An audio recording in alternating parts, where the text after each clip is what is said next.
Hi, I'm Mordechai Becher. Welcome to the Gateway's Parshat vlog. In this week's Parshat, actually there is a phrase there, Mivta Svaseho, which means the expression of her lips, and it refers to vows made by a woman, but the actual term means the expression of the lips, Mivta Svaseh. In modern Hebrew, the word Mivta actually means accent, how you pronounce things, correctly or incorrectly. It's called Mivta.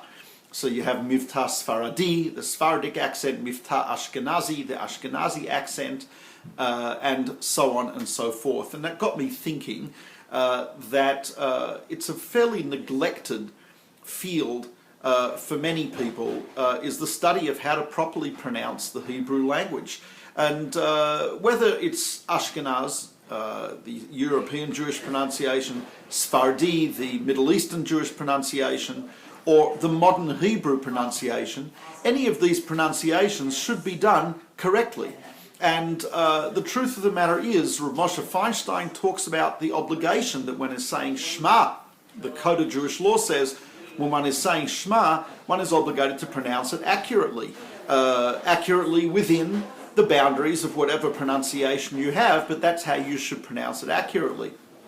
And this is something which I think is problematic. People neglect this. I hear people all the time mispronouncing the blessings when they're called up to the Torah, when it's a wedding or a bris milah, circumcision, and people asked to say something which they're totally unfamiliar with in Hebrew. Suddenly the pronunciation is out the window. They have no, and this is really, it's embarrassing, and it's a shame. If someone has been reading Hebrew for 30 years, 40 years, 20 years, and they say it every day in the prayers, then I think it's an obligation to learn how to pronounce it correctly, and to certainly learn how the vowels sound out and how the consonants sound out, and so on and so forth.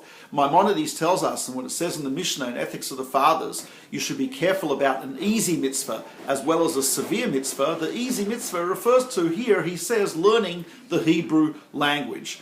And this is something which I think is neglected. I think it's an embarrassment when someone who has been saying these prayers for 30 years cannot pronounce something which is a new prayer. They should learn this, and I think it's something we should dedicate some time to doing. I was also inspired to think about this because when I was in Moscow a couple of weeks ago, I met 3 Jewish kids who were about 8 or 9 years old, 3 boys. They were in a school called Reshit Chochmah, a religious day school in Moscow, and they could speak Hebrew. They could actually speak it fairly fluently, which is incredible. You could take a child who's been to 12 years of day school in the United States, and most of them cannot get by in Hebrew, and certainly, aside from not even conversing in modern Hebrew, cannot actually pronounce or translate something which they've never encountered before. Big problem. I think that if you really understand Hebrew, you're actually understanding Judaism, because the Torah is written in Hebrew, and there are certain words which are very difficult, if not impossible, to translate, and the translation just doesn't do them justice. Words like mitzvah, tuma, tahara, kedusha, and so on and so forth. These are words which you could translate them, but once you translate them, you're already bringing into the translation the culture of the language into which you're translating.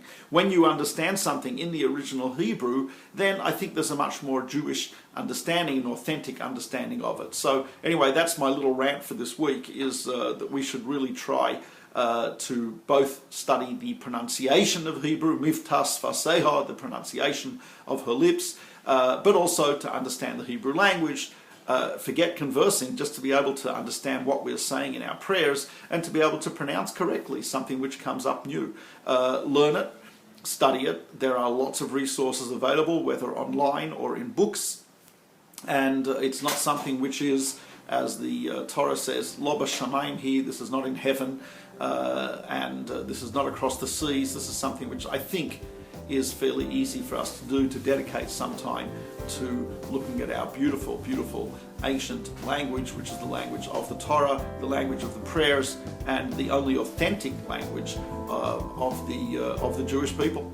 So have a great Shabbos. This is Mordechai Becher with the Gateway's Parshat vlog.